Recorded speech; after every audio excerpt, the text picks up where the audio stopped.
Hello, friends. Thanks for tuning into this week's Brain Food. You know, I gave myself permission last week to take a week off, so sorry it's been a couple days since I've done a video.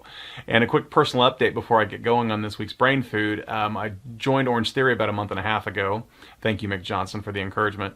And today I went to my 18th class, so I'm really enjoying that. It's really hard, but it's getting better, and it's part of my routine now. So looking forward to doing this through as it's starting to get colder through the winter months and staying in better shape. So I'm really excited about that. All right, so for this week's Brain Food, earlier this week, actually it was last week because today's Monday, it was last week, I did a podcast recording with Enterprise Bank. It's the Enterprise.ing podcast, and that's going to come out on October 20th. The topic for the podcast was about networking and use it specifically around LinkedIn for networking and things like that. So we talked for about 20 minutes.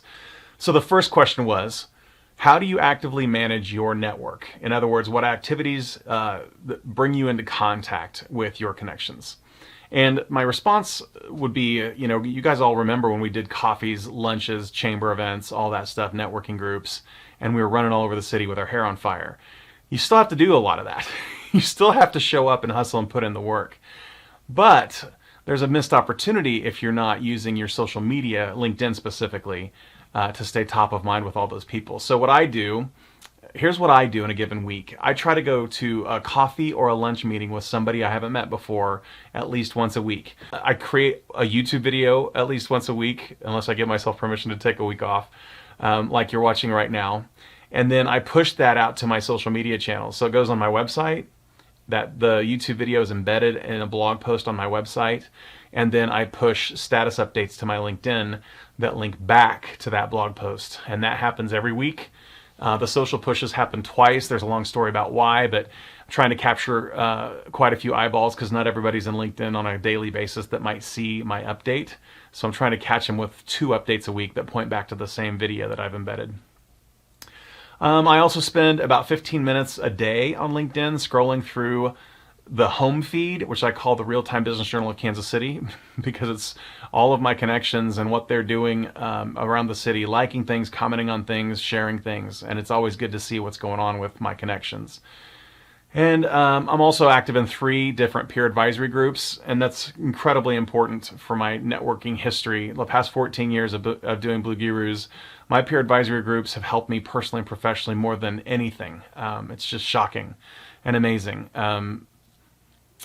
I can't even say enough about it. I've done a couple of videos. I'll try to remember to put the links in below about starting your own peer advisory groups. I did at least 2 videos on peer advisory groups. So if you're not involved in a peer advisory group right now, it might be a good thing to think about for this year or starting 2023 to start your own peer advisory group. It's a lot of work, but it's amazing when you do it right. So those are the answers of how I actively manage my network and stay in front of them. I show up, I do online status updates, and I'm involved in peer advisory groups that have repercussions and ripples of relationship throughout my business.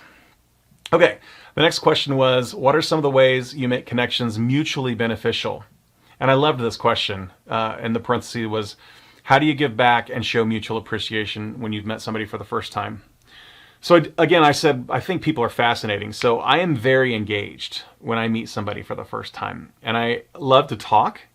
So I have, over the years, tried to get really good at shutting down and really listening to what people are saying and trying to lock it into my brain. I'm not thinking about what I need to do next. If my phone's buzzing, I'm not worried about is that who that is and that kind of stuff. I'm trying to stay locked in on the conversation and get a feel really for who they are. And so the way I look at it, I make the analogy of everybody likes to have the tall guy that's got a truck and you can invite over to help you move because he's got the truck and he can get things from high places and all that stuff. I'm kind of like that in a networking opportunity because I have a pretty strong IT background and a marketing background. So I usually can sit down with somebody for an hour and improve their lives, whether it's through tips on how to use their computers better or how to do their marketing better.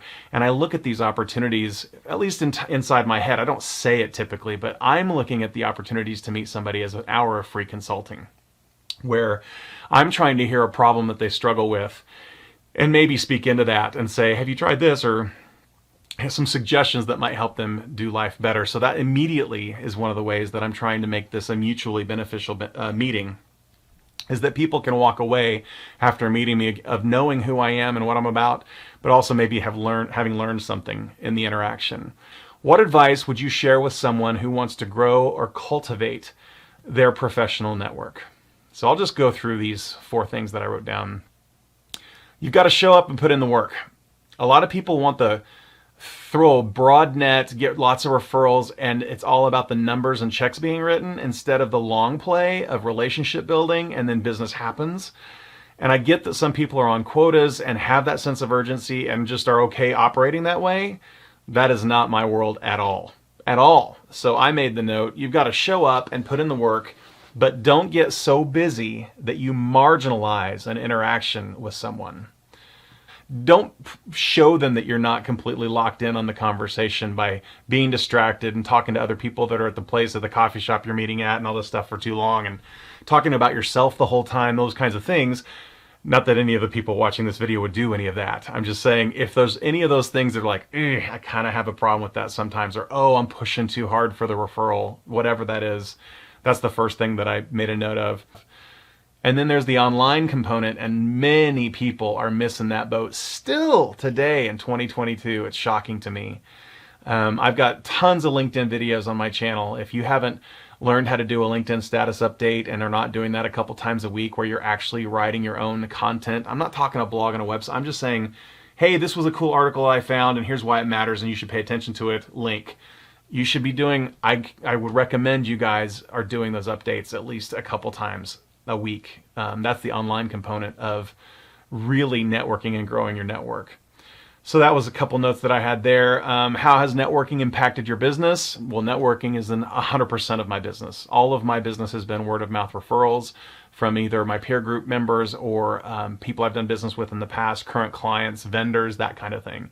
And so the idea there, I've always talked about this, is that because those are your best referral sources, you want to stay top of mind with them. So you need to be LinkedIn with them, and you need to be doing status updates so that they see your content when they log into LinkedIn every once in a while. And they're thinking, oh yeah, Jason Terry, Blue Gurus, he's doing LinkedIn training, he's doing blogging, he's doing LinkedIn training, he's doing blogging.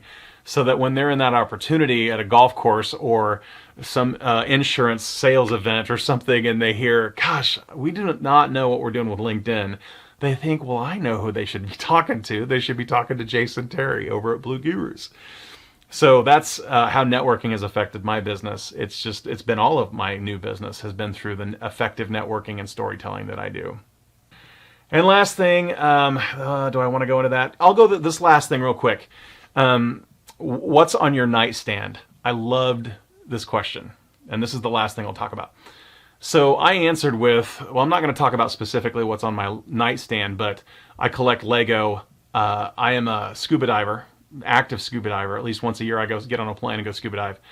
And I also lead, so I don't lead with religion and politics, so I say that I'm a guitar player or a singer or whatever. I'm actually a worship leader at my church, so once a month I get up in front of the congregation and I sing and play guitar and all that. And I rarely even talk about that. I'm doing it in this video, I guess, just to prove the point that I don't lead with religion and politics, and I feel like I trust you guys enough. The people that are continually watching my stuff aren't going to be offended by that and kind of know that about me anyway. When it comes to religion and politics, I talk about that stuff when I'm face to face with people, not on social media. So anyway, those 3 things, right? Lego investing, the singing, playing guitar, or whatever, and the scuba diving.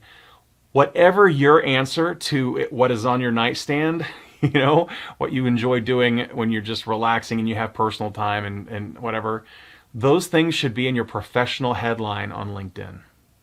The things that you're the most passionate about in your off time, that you pour time, energy, and money into, learning a skill like scuba diving and spending the money to get on the plane and go places and see the water and what happens when you do that thing. If that's that important to you, it could be car collecting. It could be Matchbox car collecting. It could be a million things. That should be in your professional headline on LinkedIn. So I've always said do two or three business things in your professional headline, and then two or three personal things, because that's your first opportunity to be social with people as they're getting to know you. They're going to check out your LinkedIn profile, and those are the things that should be right at the top. What you do for your living, two or three things, and then what you do in your personal life, two or three things.